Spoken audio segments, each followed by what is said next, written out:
What is up, everyone? We are live, and why does it say I'm not live on X? That is so weird. But welcome, everyone. It's another beautiful summer evening. Almost not summer because it's August 1st. I'm about to go back to school, but I'm excited. Let me just quickly hit live on Instagram. I think we're good. All right. Yeah, we're live, everyone. Man, it's been, I think the last time I went live was about a month ago. And now I'm just gonna today talk about mainly, we've got a fun stream. So we're gonna start off talking about some comments that I think was really cool that Cam Ward made. We're going to start, and then we're going to head into the Terry McLaurin and Micah Parsons news. I want to ask the audience, the general audience, a question. When have you guys seen at the beginning of August two top tier, high profile players in the NFL ask for a trade within 24 hours? Terry McLaurin, Micah Parsons. We've got to get into that news today. And then we're going to dive into 49ers preseason game expectations because I'd have to look. I believe it's a week away. I'm not completely sure.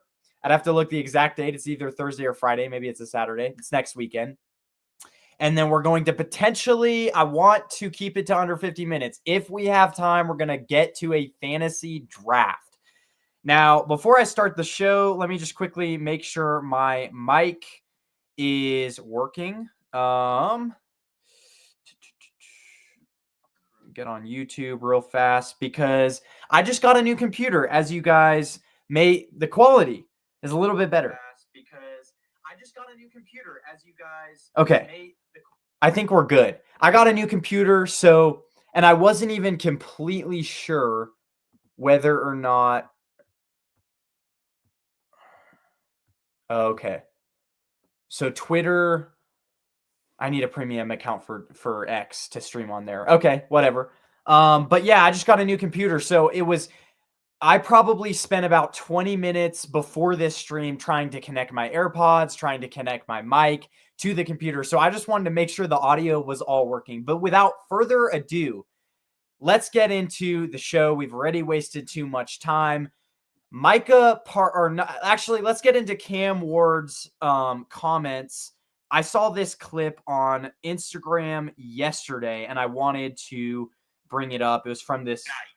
And yesterday he was talking about how the team's mid and I'm mid and everybody's got to get better, whatever. But this is them asking him about getting to the facility so early. This is Cam Ward. I said this, I've grown up, watched my dad wake up at 4:30 doing the job he didn't like. So, if I can't wake up early and do what I need to do for a job I do like, I shouldn't be playing football. And that goes for everybody in the locker room. If you can't have the expectation for yourself that you want to be with a good or a great player and want to put the work in, I just think that's how it should go. I just think good things only come to those who work. Bro. So those were the comments that were said, I believe it was 2 days ago by Cam Ward. And that really sparked a interesting kind of thought that I had in my head about winners and why he was taken number 1 overall. I've always been a big fan of Cam Ward. If you go back to my shit back in March, the beginning of the draft process, I said I had him number 1 on this guy. But leadership and his drive, all greats have it, really. And this is the start, I think, he has a long way to go, but quarterback that is driven, motivated to be the best that he can be, and that's why he went number 1 overall. Like I said, all the greatest players have it. We have Tom Brady, right? There were stories of Tom Brady and Peyton Manning. If you guys remember, I don't know if you've seen this, but Tuesdays, as a lot of football fans know, is when football players and coaches have that day off. The NFL does not run on Tuesdays, right? Even during the season. There are stories of Tom Brady and Peyton Manning being so obsessed with their craft that they would come in and watch film and practice even on Tuesdays. And this is that mentality that Cam Ward has. And so just to get an edge on their opponents, they'll come in when they don't have to. When players don't have to, the great ones will show up even on the off days, right? So I don't know if the Titans are a playoff contender, but I do know they made a lot of key offseason acquisitions. You've got Xavier Woods. They acquired Xavier Woods in free agency. Obviously, they fixed their secondary because by getting safety Xavier Woods. The Titans had one of the worst, not just secondaries, but one of the worst, one of the worst secondaries in the entire league last year. So they went out, they got Xavier Woods, who was the Carolina Panthers safety. Last year, he had 72 solo tackles. He started 111 games in his career. They got him last year for $5 million per year, 2-year deal, $5 million per year. So it's a 2-year, $10 million deal. He had 3 interceptions last year, had 72 solo tackles. So they went out, they got a really good safety to kind of shore up that room. They also acquired Kevin Zeitler, a right guard from Detroit, for a 1-year deal. He had a solid year last year, and as you guys all know, the Lions' entire team was injured. He was one of the few guys last year for the Lions who played 96% of the snaps on an injury-laden Lions team. Right guard, Kevin Zeitler. So they obviously had a terrible offensive line, had a terrible secondary. They go out, they get those 2 guys, and then they get Dan Moore. Now, I've had my questions about Dan Moore, left tackle from the Steelers, but he's not a terrible tackle. And for a Titans team that is just stripped of talent, that was a pretty good acquisition as well. So they went out, got Dan Moore, 4-year, $82 million deal, left tackle. Because, I mean, I've had my shortcomings. Like I said, Niners were at one time interested in Dan Moore. So I'm not going to say that, he's the greatest tackle, but at least they upgraded at that position. He's an upgrade at what the Titans had last year, which was J.C. Latham, who is now moving to right tackle. But he also had, Dan Moore's pretty good, 92.5 win rate, 92.5% win rate. So huge upgrade at the left tackle spot. And then they obviously went out and got receivers. They drafted guys. Those were kind of the bigger acquisitions that they had in free agency. So I'm not saying they're going to be a playoff team because the AFC, don't get me wrong, is stacked. But they're going to win 7 games because of what this kid Cam Ward can do. So I'm not going to spend too much longer. I didn't want to spend more than 5 minutes on this topic, but it was just really refreshing to see a guy who just wants to win. And anything you do in life, this is the last point I'll make on this. Anything you do you have to have, I saw this Instagram reel the other day. You have to have this is whatever. It's never enough. I can do better. We can do better. And that's the true signs of a leader. I didn't put the banner up earlier, but there are the topic lists. If you guys want to take a look at that. All right, topic number 2. I made you guys wait 9 minutes for the main 2 news of the day. Terry McLaurin, a few days ago, requested a trade.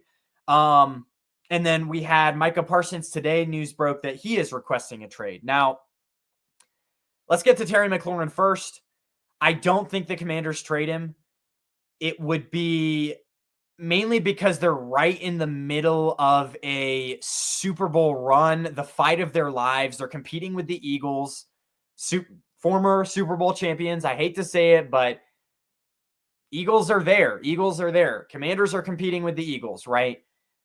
They've got, like I said, potential Super Bowl push. All the moves they made in free agency, they acquired a few offensive linemen to shore up their offensive line. So all the moves they made so far is to make a push for the Super Bowl. Let's look at the Commanders' depth chart after Terry McLaurin. Here are the receivers after Terry McLaurin that they have. You've got Deebo Samuel. Niners fans and me know he's not the same, like at all. He's going to give you, 800 yards maybe if he gets enough targets, but he just not the same, can't win one-on-one, whatever. So you've got Deebo Samuel. You've got Luke McCaffrey. What the hell has he done in his career, right? You've got Noah Brown and then Michael Gallup. Noah Brown was decent last year, but not number one receiver, not even number two receiver, right? And then you've got Michael Gallup, who was good like 6 years ago, and then he had a bunch of injuries and whatever. So those are the receivers after Terry McLaurin. And at this point in the year, I just don't think you can get a receiver like the same caliber of Terry McLaurin in a trade. And so if you trade him, you're kind of stuck in the spot of like, well, we're in a Super Bowl push, but we don't really have the weapons anymore to get there.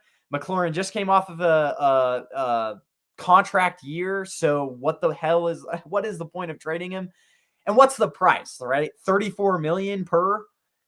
I can see why that would be scary for an older player, but he's also your guy, right? And the main details of this were talks are at a standstill with Terry McLaurin and the Commanders.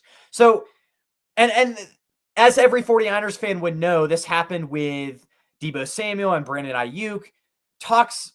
Teams don't come to agreement. Teams and players don't come to agreements, and they revisit it in a few weeks. My suggestion is sign him to a 3 or 4 year deal that you can get off you can void the contract after about 1 or 2 years. And then it has high guarantees, but those guarantees are backloaded towards the end of the contract. So if he, for whatever reason gets a season-ending injury or a life-changing injury, you have a void year. Like have a void year after 2 years. Have 3-year, 4-year deal, void year after 2 years. High guarantees, but those guarantees are for later on in the contract. And so if he makes it healthy to the third year of his contract, yeah, he'll get a lot of those guarantees. But if he somehow gets injured, you can void that contract and he doesn't get a lot of those guarantees. So make that contract backloaded 3 or 4 years. And maybe they can't do that. But a lot of times when players are your number one guy, you can't just trade him, especially in August. It's just not going to work out for you. Now, if they were to trade him, what are the top 3 teams? A obvious choice is the Patriots. But if you look at the Patriots right now, they have Demario Douglas. They have Stephon Diggs. Demario Douglas is a young, up-and-coming receiver. And the Commanders I feel like if you're going to do a deal with a team, the Commanders need a player in return. Because like I said, they're a Super Bowl contender. You look at the Patriots roster, no part of the Patriots roster is, we can even pull up their depth chart. I have it right here. I looked at their roster. No part of that roster, if the Commanders wouldn't want any player in return of that roster. It's still a pretty bad roster. Not any player on that Patriots roster would the Commanders want in return for Terry McLaurin, right? I was looking at the Patriots right tackle, Morgan Moses, maybe him in return, but then the Commanders just drafted a right tackle in the first round. So it wouldn't make sense to acquire any offensive linemen.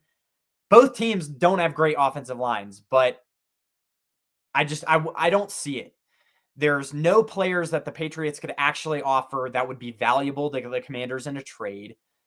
The Commanders, I don't think in a trade would be asking for just picks because, like I said, they're Super Bowl contenders. So I could see the Chargers, Jets, and Steelers all being better options. For the Steelers, we obviously know that it's Aaron Rodgers last year. That would actually make a lot of sense. But again, who would they offer in a trade that the Commanders would want? My main team right now, Chargers, because they're a lot closer than people think.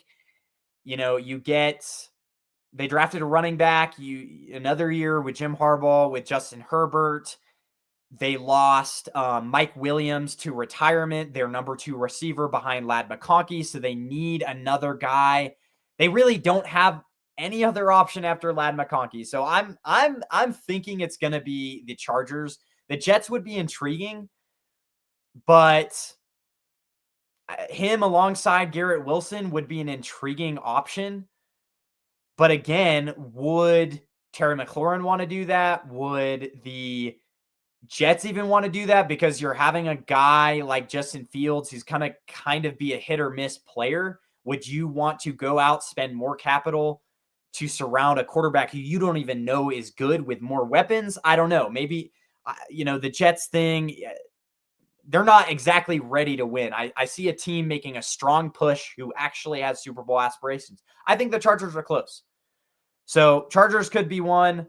But then there's always the occasional wild card that the Chiefs just swoop in and get him, and that would suck. But yeah. So I don't think it's going to happen. I really don't. I don't see how they'd have to get a receiver in return, or somehow by the grace of God, Michael Gallup returns to 2019 form and Noah Brown just turns into Jerry Rice. But that's probably not going to happen. And Deebo Samuel returns to true form. That's probably not going to happen. So I just don't see it happening. But yeah, that's kind of my take on that one. Micah Parsons is the other one who it was known today that he requested a trade. And it's just, this Cowboys team really never fails to amaze me. I can't say I didn't see this coming because they signed Dak to a $60 million per year contract. They signed CD to a 35, I believe it was, a year contract. So already those two players are taking up like 40% of your cap. Now you've got to sign Micah Parsons to like a $40 million contract. That's the market. What was it? Nick Bosa's 34. I believe I would have to look up TJ Watt's contract. I didn't really do as much research as I should have on that one, but somewhere between that $35 to $40 million range is where they'd have to sign him to. And then it's like between the Dak contract, which increasingly is starting to look more and more terrible because they signed him to a $60 million deal. That resets the market. He's a pretty decent quarterback, but he can't stay healthy. And then, so like, let's say you sign Micah Parsons like $38-40 million. You now have Dak at $60 million. I don't know exactly like how those contracts are structured. Maybe Dak's is backloaded. I'd have to look. But even still, you have Dak on a $60 million deal, CD on a 35. Then you've got Micah Parsons on a 40. That's like over half of your roster. They're becoming the Cincinnati Bengals, which I'm not saying that's bad, but I can see why these two sides are having such a problem working it out, because Micah Parsons wants what he's worth. And the Cowboys are saying, shit, we kind of set ourselves up terribly for this contract. Now, do I think they're going to give it to him? Probably, because I don't think you let a player like Micah Parsons walk. But it's making yourself look terrible as an organization. Why would you do this? And so the Niners were in this similar position for the last few years. Luckily, they got the Brock Purdy extension done pretty fast. But yeah, they were in this place a few years ago too, and it just creates a lot of extra drama. Now, I don't think the Cowboys are contending this year anyways, but hell, I would, if you were to ship Micah Parsons, it would be a Luka Doncic. I mean, I don't see star players, especially in the NFL, getting moved like this. That's why I don't think it's going to happen, because it would break the landscape of the NFL. But if he were to go, what would be his asking price? It would be 2 first round. I mean, would it be 2 first round picks in a player or something like that? Like, you'd have to give up a freaking haul. Not only that, but you'd also have to pay him. So do teams even want Micah Parsons at this point? Because like I said, you'd have to give up a haul of picks, probably 2 first round picks. And then you'd have to freaking pay him $40 million, just everything he wants. So Micah Parsons really has the leverage here, because it's like, you either pay me or I'll have a team probably wanting to give up something for me. Here's a wild trade that I just thought of now. The Bengals trade Trey Hendrickson to the Cowboys, right?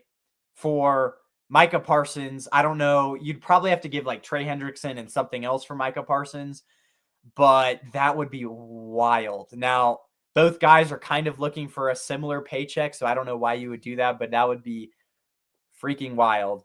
Let's see.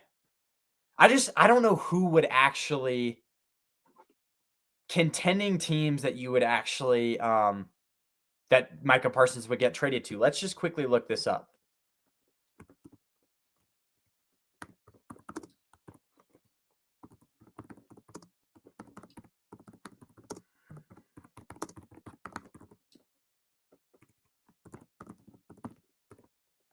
Let's see.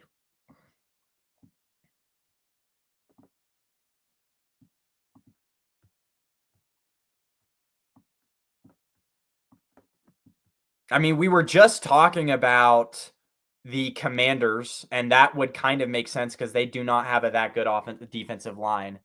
I mean, they got better with Von Miller, but imagine Von Miller and Micah Parsons on the same team. You could do Terry McLaurin for Micah Parsons and probably send over some picks with Terry McLaurin. I just don't know how you let a young guy like this walk. Bears are one. Yeah.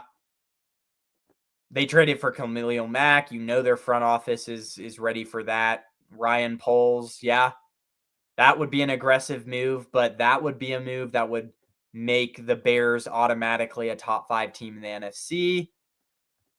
Bills, yeah, that's a really good one. Although I don't know if they would have the cap space to sign him long term. So I think they're kind of out. Somebody would have to take a paycheck there or pay cut there. Cleveland Browns are always one, but who wants to go to that shithole? Tampa is a decent contender, maybe. Honestly, if I'd have to say, I'd say Bears are up there. Like they traded for Ryan Poles, their GM, known to be an aggressive GM. And that would automatically probably put them up there with a top 4 teams in the NFC. I don't think they'd win it, but hell, that would make them a contender for sure. Commanders are always one. They're looking to move off Terry McLaurin. I don't know if the Cowboys would actually do that, but maybe that's one. That would be a move that, yeah, I would pick them as my favorite to win the Super Bowl if that were the move. Bills are always one, but they don't have the cap space. So I'd say right now, top 3, Commanders, Buccaneers, and Bears. All those are in the NFC, though, so good luck shipping them to the AFC. The only teams that are likely in the AFC or even mentioned here are Raiders, Cleveland Browns, and the Buffalo Bills. That I don't see either of them. I mean, I don't think he has a no-trade clause, but fuck, dude. Those are 2 shitholes. Or 3 shitholes. So, yeah, I mean, the Cowboys continue to be a poverty franchise, and I'm here for it because I don't like them. But, man, what a funny offseason drama, to say the least. All right, so the 49ers' first preseason game is coming up, and we've got to talk about it. Expectations. Obviously, I'm not at training camp, so I don't really have like the inside word on all the players that are performing, whatever. I mean, I've been listening to Grant Cohn. He's been doing very good coverage, as like he always does every single year. Gives us great coverage of every player that's doing well, every player that's injured. Let's talk about the Niners injuries, though. We've got Ricky Pearsall. We've got Jawan Jennings all dealing with stuff. We've got newly acquired Micah Williams dealing with an injury. We've got, obviously, Brandon Ayuk. We've got Demarcus Robinson going to be suspended for 3 games. I'm concerned, and this is why Jawan Jennings, like, let's touch on him for a second. He now has a calf injury, which he injured in OTAs, and then now he's re-injured in training camp. He's obviously seeking an extension, which really hurts that. But not only that, I mean, the Niners, they're missing Ayuk, they're missing Demarcus Robinson for the first few games. And then we just heard the news today that Jordan Watkins newly acquired third-round pick who had a hell of a training camp. Word out of a few journalists' mouth that Jordan Watkins, the rookie, had a hell of a training camp. Now he's injured. Now, none of these are serious injuries, so they make it back. They'll probably make it back by week 1. But if this is a recurring thing for Jawan Jennings, it's just like, if Jawan Jennings and Ricky Pearsall have these nagging injuries leading into the season, who do we really have at wide receiver? Because DeMarcus Robinson is suspended for the first 3 games of the season. So if we have no Jawan Jennings, no Ricky Pearsall, no DeMarcus Robinson, and then potentially no Jordan Watkins, then I mean, who the heck? Jacob Cowing? The Isaiah Nayor, like, just, it's not a good look. Now, I don't think any of these guys will be missing time, obviously, except Ayuk, except DeMarcus Robinson. But it's just like, man, this depth, the success of our season is really hinging on receivers that can't stay healthy, especially Jacob Cowing, especially Ricky Pearsall. So I'm just, and it's also just like, what is our training staff doing? I feel like this is a recurring, I saw something in the comments today. It's like, this is a recurring conversation that we have every year. I mean, Christian McCaffrey last year, there's always injuries every single year. Now, sometimes it affects this team and sometimes it doesn't. The Super Bowl year, I remember 2 years ago, it really didn't. There were a lot of injuries in training camp, and then everything came together as the season unfolded. So we'll see there. It's just, as far as the preseason goes for a week from now, who even knows who's going to be playing because all of these injuries. But if Jordan Watkins, and I believe probably sometime next week, we'll know the injury report. But Jordan Watkins is obviously an interesting one. He's posted, him and Brock Purdy, word out of training camp, they're building some type of chemistry. So that's really, I mean, I'm excited to see the rookie play. I mean, all the rookies really, but also just excited to see Mykel Williams, the first-round pick.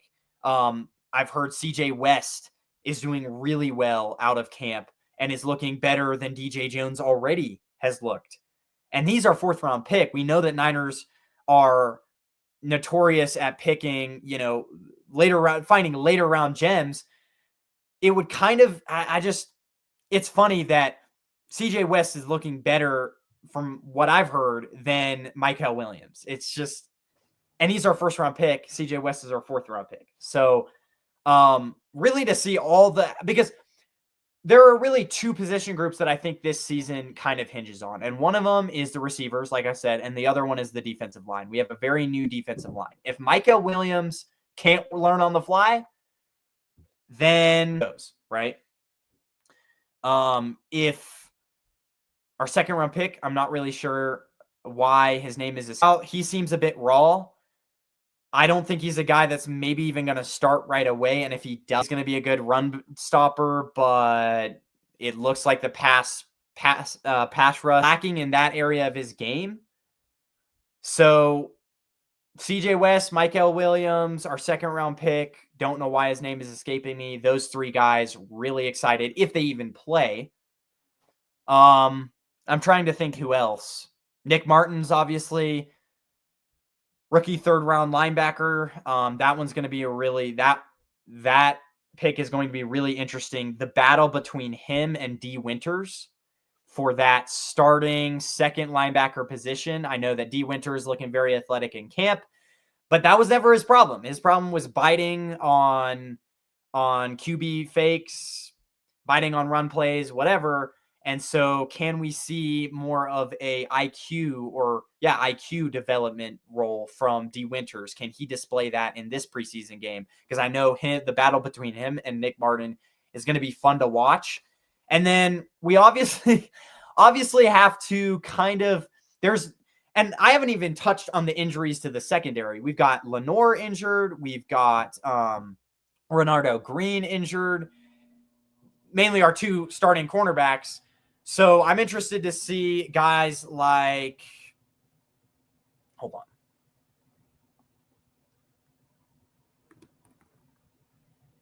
the stupid computer has a touch screen. So every time I touch or bump the screen, it like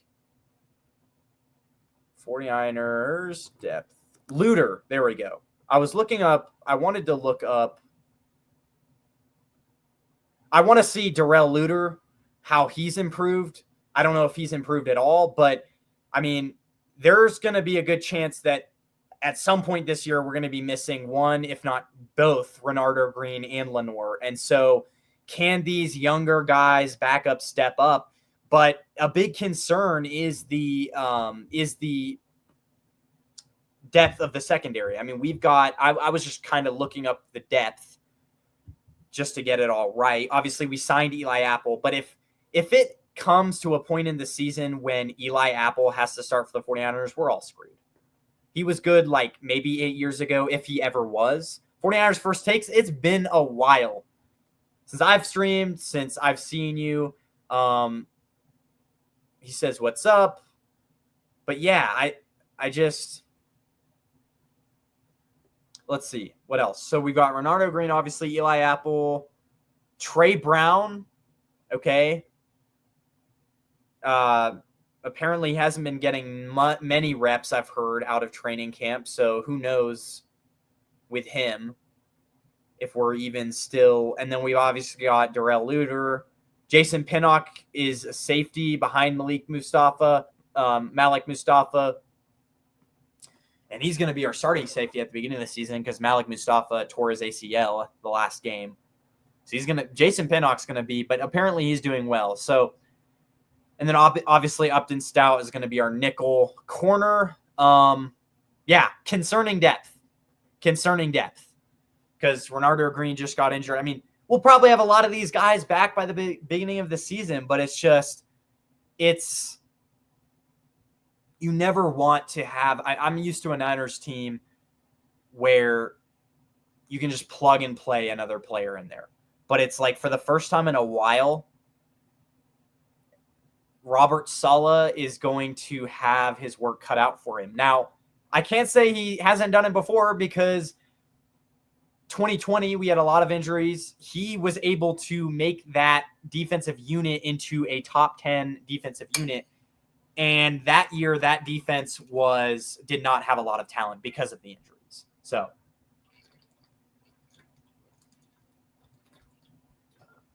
I'm done rambling. We've still got like 20 minutes left of this show. So hold on. I almost just clicked off the stream. We still got 20 minutes left of this show. So let's do an ESPN fantasy mock draft.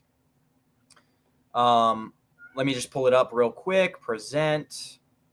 Share screen. New tab. Share. ESPN Fantasy. We're going to do probably snake draft today. This is probably the boring part of the show. But we're going to do snake draft. This is the second draft I've done this summer. I'm going to have an actual, a paid league draft that I might live stream with a few of my buddies, Out of Pocket Fantasy. But this is kind of just teams that I draft and then I don't see for the rest of the season, really. I don't think I've signed in. That's okay. Mock draft lobby. I think I'll go sign up now. Free.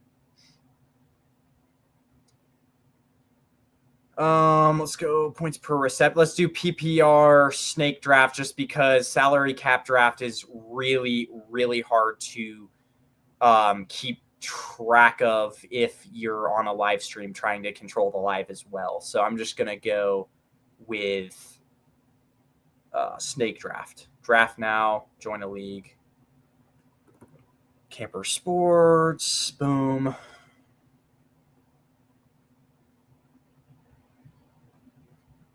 Hold on. Let me share. Stop screen.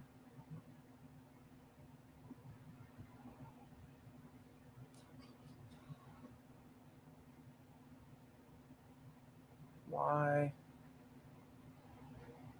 Let's remove this. Stop screen. And then let's...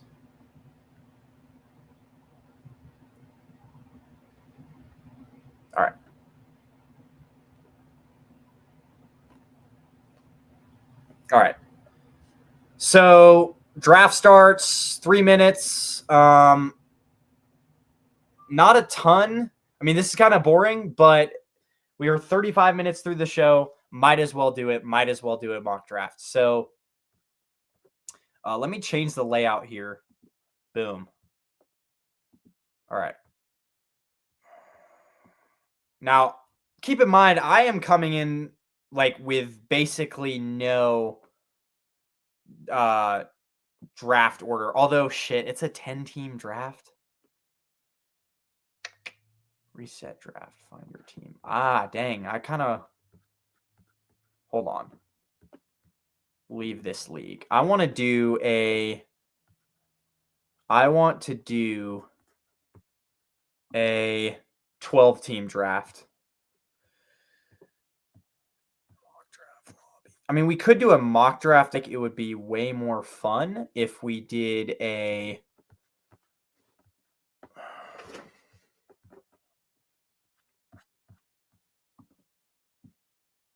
If we did a 12-team draft.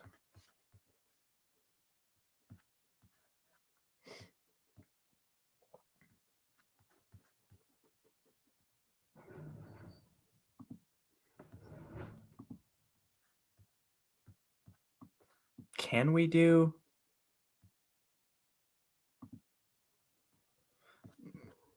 Can we do a 12-team draft? If not, I'll just stick with the 10-team. I just hate doing 10 teams drafts because they're not as fun. Like the 10-team drafts, they're kind of easy. Like I feel like they're a lot easier.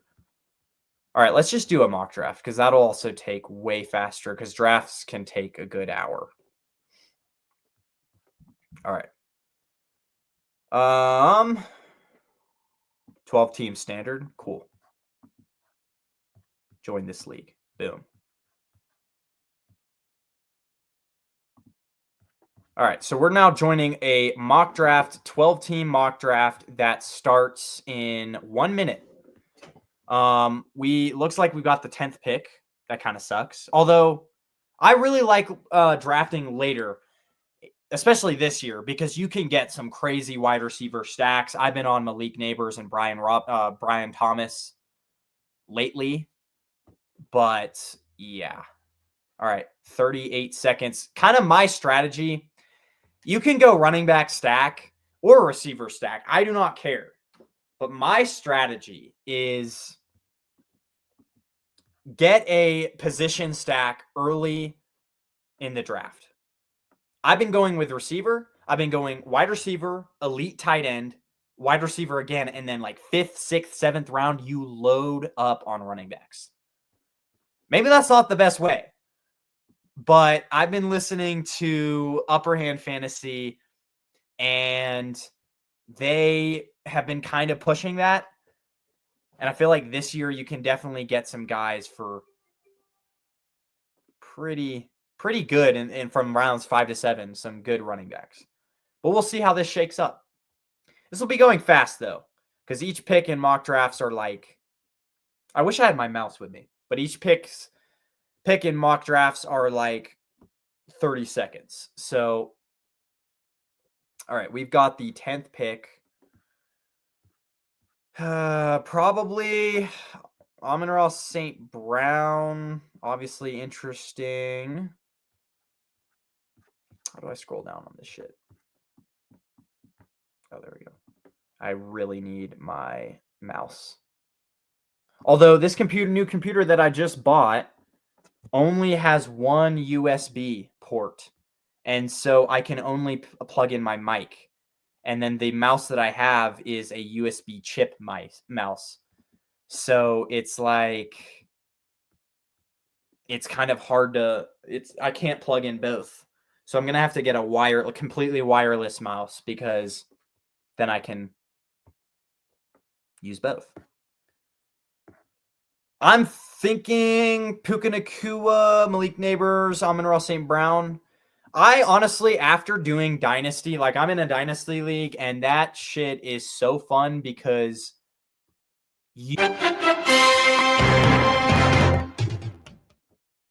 you can't I just had the freaking draft starting noise in my ears.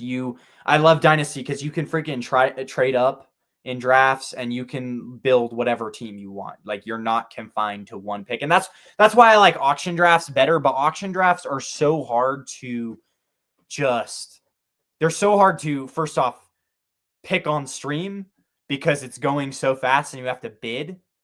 But then they're also I'm not as good at auction drafts. I've only been doing that for 2 years. Like I'm still learning with auction drafts. So I really do not have that great of an expertise on auction drafts. Ashton Genty is an interesting one. Like I want to pick him at pick 10, but there's always the thing of like he's a rookie, he could get injured, he could be dealing with stuff, the team's not that good. I'm going to probably go, if this guy doesn't pick Puka Nacua, I'm going, oh shit. Okay. So Puka Nacua or Malik Neighbors. I honestly like Puka Nacua. Like some people don't like him after the whole Devontae Adams acquire, like the Rams acquiring Devontae Adams, but I actually like Puka Nacua better after Devontae Adams, because after they acquired Devontae Adams, because now he was like their main target. Like they didn't really have anyone else they could go to on that receiving core. Now they have 2 guys. And so a lot more one-on-one looks, and Puka Nacua is going to eat in that situation. Next, dude, Drake London's a big one. Amon-Ra's not going to fall to us. Brian Robinson, all positions. Board. Let's see who's gone off. Nico, Puka, Ash, and Genty. Brian Robinson could be one that I'll probably go after. Him or Drake London, I think, will still be there. But back to Puka Nacua, I was... All right, so we've got our choice between Drake London or a pretty elite running back. Let's go Drake London.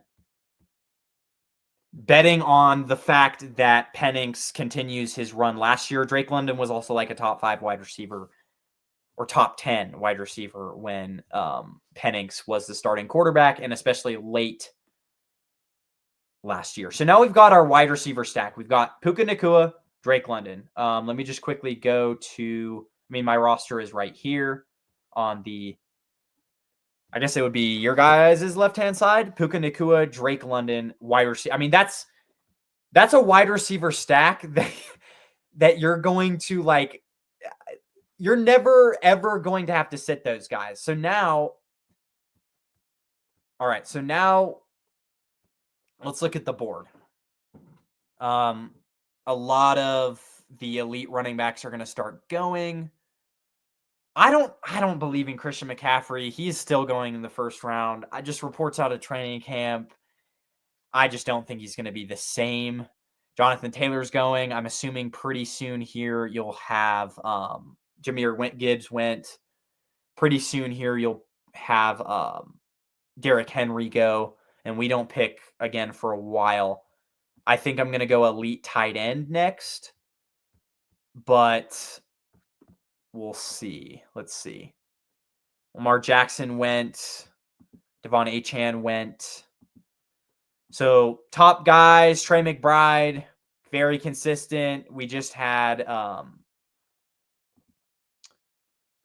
it's going so fast because these mock drafts usually do. Bucky Irving just went. He's a guy that if Puka Nacua, Drake London, Brian Thomas aren't there, and you're picking at the end of round 1, beginning of round 2, yeah, pick Bucky Irving.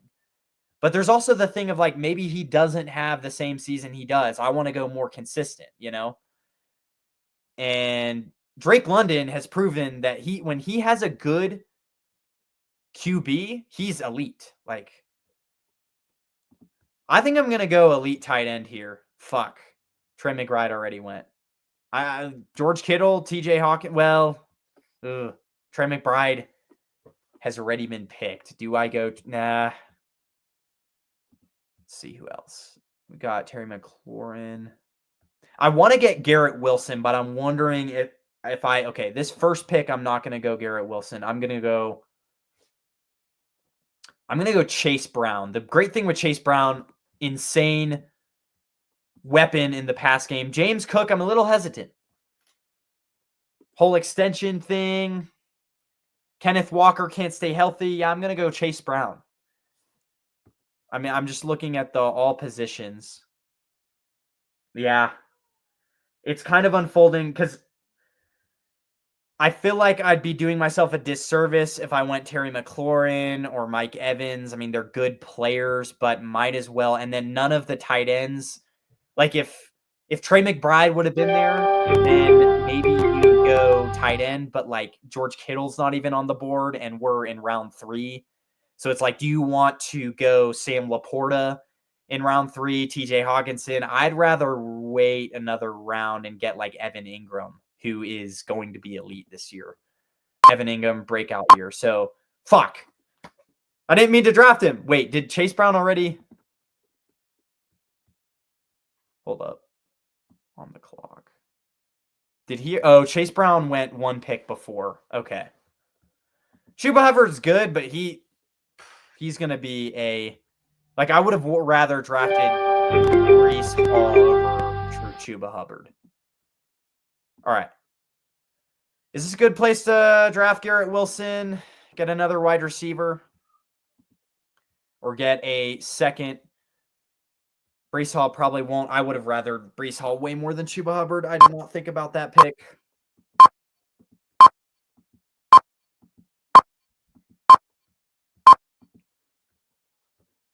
Yeah, let's get Garrett Wilson. I mean, that's elite as elite gets. Puka Nacua, Drake London, Garrett Wilson. I just wasn't comfortable with any of those tight ends in round 3. If George Kittle, Trey McBride, George Kittle, is going to be... The Niners have less weapons than they ever have this year. George Kittle is going to be a top 3 tight end again. He hasn't lost a step. Word out of training camp is he's older, but he hasn't lost a step. Fresh off of an extension. If Trey McBride or George Kittle is at... I was picking at... Gosh, this cat is really annoying. I was picking at round 4. If George Kittle or Trey McBride are still there in round 4, yeah, you get them. I was picking at late round 3, early round 4, and early round 4. They're still there, but neither of them were there. So if they're still there, then you get them. Then you go third wide receiver, I think. I do not like the Chuba Hubbard pick at all. I wish I could have maybe taken that back because Breece Hall probably won't. I would pick Breece Hall over Chuba Hubbard 10 out of 10. I don't care if it's a reach by the board. I would pick Breece Hall over Chuba Hubbard. So, and at the end of this draft, cross them out, take Breece Hall. Although a lot of people think Breece Hall is going to have a breakout year. So, I don't know. All right. Picks coming up. Yeah, Breece Hall just went. I don't think he's making it till round 5. I think word's kind of out that he's elite. Not ready to take a quarterback. I think I can wait another round for Evan Ingram. So let's go running back again here. The only thing is it kind of does get slightly... No, it's still pretty good, the running back market. Joe Mixon's interesting if he can stay healthy. Otherwise, I like Tony Pollard. He was like ultra consistent last year. I'm not really in with any of the running backs early. You just don't know with them, although RJ Harvey could be interesting.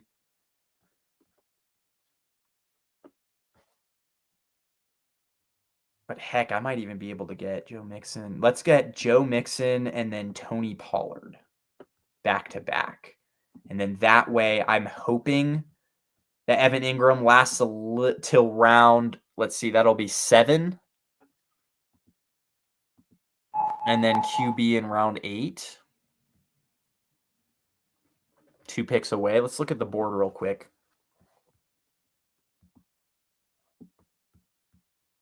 I kind of want to load up on running back, even though I need 2. I already have Chuba Hubbard. I'm just like, I hate that pick so much. All right. Let's see here.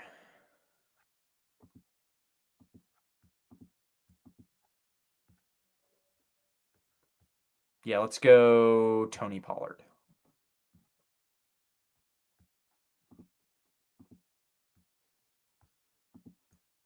And then see who's at QB. Yeah, I mean, dude, I like literally Penix is going in round 13. And he could be a legit top 15, top 10 quarterback this year for fantasy. Like, I'm not even joking. The way the Falcons throw the ball and how they did last year, Penix was a top 10 QB when he started getting in a stride last year. Can we wait for Evan Ingram? Is there a better guy? Let's look at the all positions. We have 10 seconds here. Hell, let's go tight end. Evan Ingram's going to, I think he's going to be a top 5 tight end. I don't even think it's going to be close. So far, Chuba Hubbard, Tony Pollard, Puka Nacua, Drake London, Evan Ingram, Garrett Wilson. The only one I would truly take back was the Chuba Hubbard pick, and I would pick and I would pick Breece Hall. I picked Chuba Hubbard round 3. He's kind of a volume merchant. You never want to go for those guys high. Breece Hall went beginning. Where did he go? I think he went round 4. I can't see him right now. All right, so we've got our tight end. Now you start thinking maybe there's a quarterback. I'm still not quite there. So now you start thinking, do you double up on tight end just in case? We're not right now we're going to be picking now in round 8. It's still in round 7, but we're going to be picking at the end of round 8 because we have the 10th pick. We kind of have almost 2 back-to-back, 2 picks within 4 picks of each other.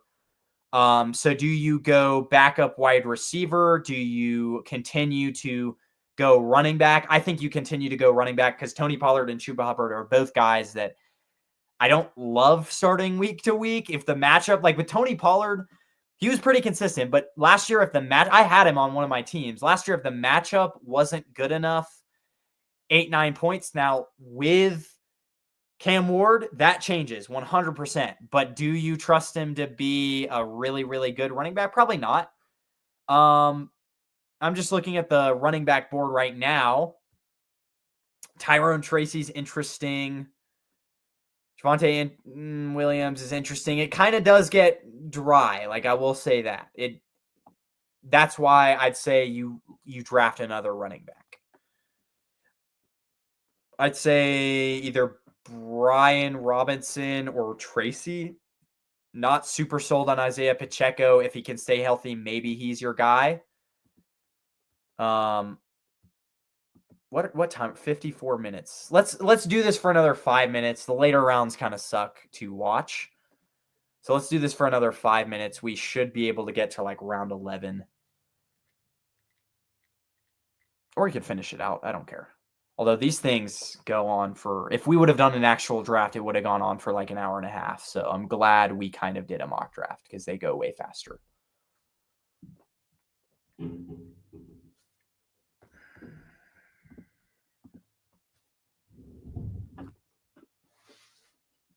I'm just like, would you want Caleb Williams in round 8 or round 7, or would you want Matthew Stafford in round 12?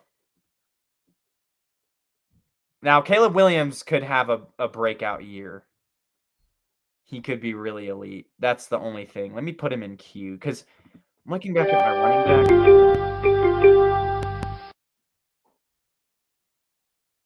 Let's draft Caleb Williams, believing in Ben Johnson. And then let's go, because none of these running backs, I like all three of these guys at the top. We could get one of them 4 picks later.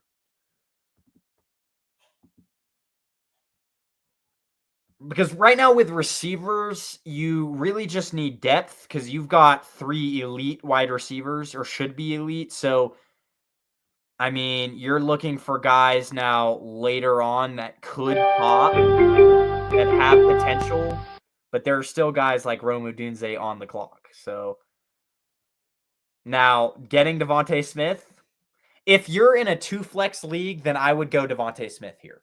But for the case of the fact that I'm not actually in a 2-flex league, I'm not doing that. Who has more potential? Isaiah Pacheco, Tyrone Tracy. Let's go Isaiah Pacheco. If he stays healthy, he's a really freaking good running back. But like I said, double flex league, Devontae Smith every day. Or Rome, or, I'm looking down the board here. Who's another guy who could just be really freaking good? I've always liked Trey Harris. Now the retirement of Mike Williams, if barring the fact that the Chargers potentially don't go out and get Terry McLaurin, the retirement of Mike Williams opens up a huge spot for Chargers wide receiver and rookie Trey Harris. And he plays the same position as Mike Williams at receiver. Like I believe they both play X. So Trey Harris could be like a guy that you could get in round 15 from the Chargers that could do really well. Because they're going to pass the ball more this year. Jim Harbaugh's already said it. So, heck, I want to draft Trey Harris this draft. Like, that's a later round steal that you could get. All right. Do we go another running back? Do we go... I bit the bullet and went quarterback, so maybe I'll go Penix later on in the draft. Although I think he's going earlier. Like in mock drafts, he's not going late, but he's going late. But I think a lot of people know that Penix is going to break out. You could get Jordan Mason. Maybe I should have done some more. Like instead of drafting Evan Ingram, could have done another running back stack because it is getting dry. Najee Harris could be an interesting one later. Let's see, wide receiver.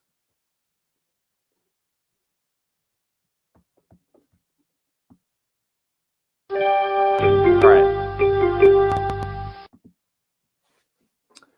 Man, let's go wide receiver.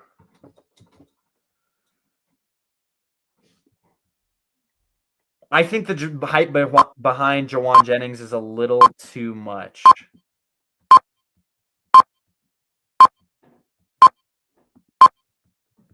I didn't have a lot of time there.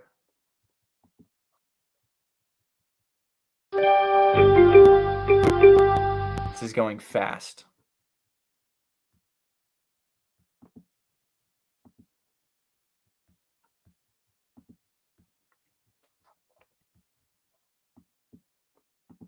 Trey Benson could be interesting. Bit of a reach. Cuff back though, and if Connor goes down, Trey Benson is like automatically a RB2, solid RB2. So I mean, I don't hate that. I just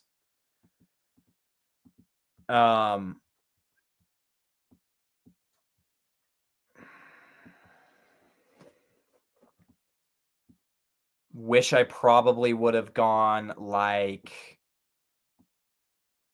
J.K. Dobbins over him, Jalen Warren over him, a lot over, yeah.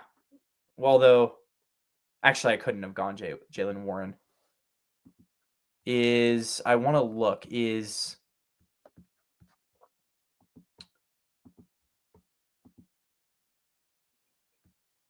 Najee Harris is still on the board. Although, is he injured?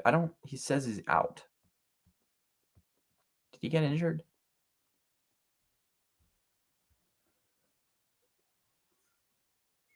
Okay, so he's fine. He could be interesting. Like,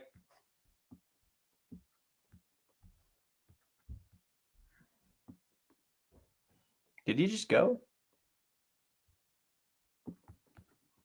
This is going fast.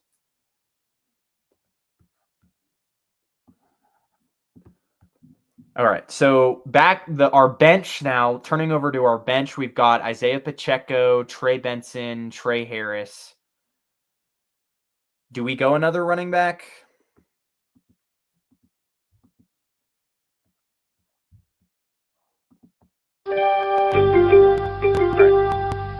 Got to go faster. Wide receivers.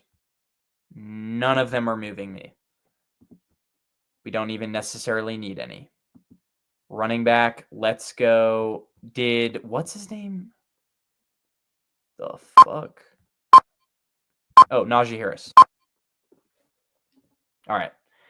That's it for probably the draft as far as running back goes. We've got Chuba Hubbard, Tony Pollard. Let's draft again. QB, what do we got?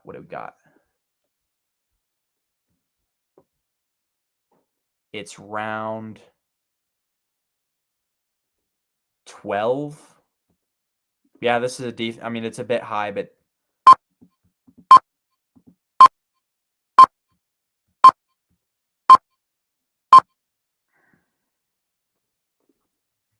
Jack Besh, number 2 wide receiver. And then let's hope that Penix makes it. I actually am starting to really not like my quarterback situation because I might double up on quarterback because if Caleb Williams and Michael Penix both flop on their face, I'm screwed.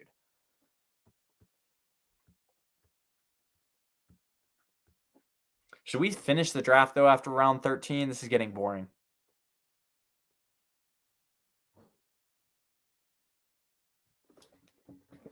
Yeah, let me...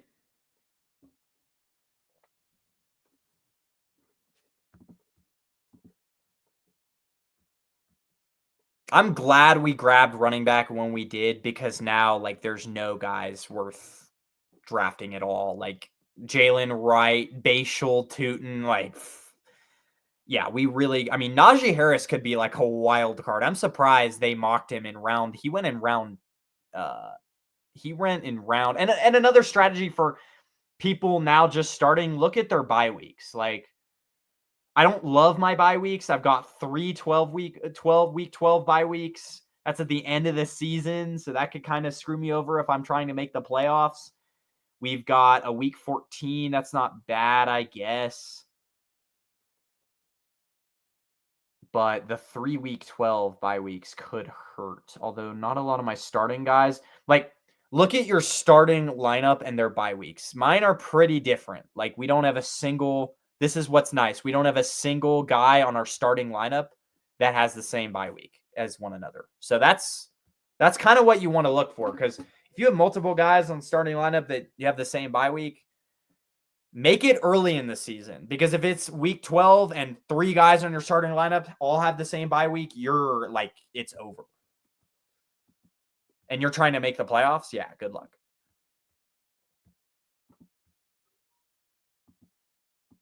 All right, let's grab QB and get off. Michael Penix will be there. Actually,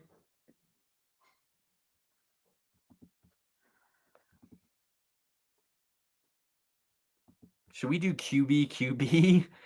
I don't love Caleb Williams and Michael Penix. Like, maybe someone more established. Although this time in the draft, there's really...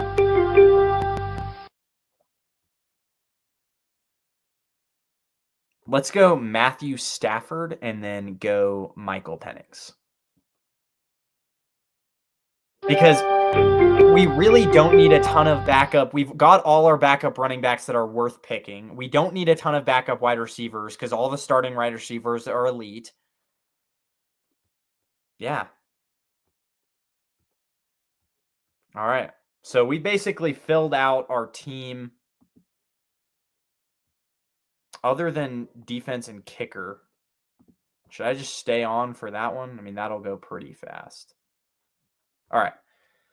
Let me leave the draft and then just screenshot this. All right. All right, so that was our mock draft. That took like 30 minutes. I thought, to pass the time, that would be good, but obviously didn't do kicker or defense. But let's start. We had Caleb Williams, Chuba Hubbard, Tony Pollard, Puka Nacua, Drake London, Evan Ingram, Garrett Wilson. That's my starting lineup. Then we've got Isaiah Pacheco, Trey Benson, Trey Harris, Najee Harris, Jack Besh, Matthew Stafford, Michael Penix. If you end up getting Caleb Williams in round 8 as your starting quarterback, maybe get an established backup like Matthew Stafford or 2 quarterback. If you really want Penix, get another quarterback, because there's always a chance that Caleb Williams doesn't pan out. And then if you have another backup quarterback that doesn't pan out, if you just have Caleb Williams, Michael Penix on your roster, then both of those guys aren't super established. So it's like maybe they both don't pan out as top 10 quarterbacks this year in fantasy, and then you're screwed. So I would definitely, that's why I doubled up, because at least Matthew Stafford, you know what you're getting out of him. And if both guys don't perform, if both Michael Penix, Caleb Williams don't perform, then you'll have Matthew Stafford as a backup option.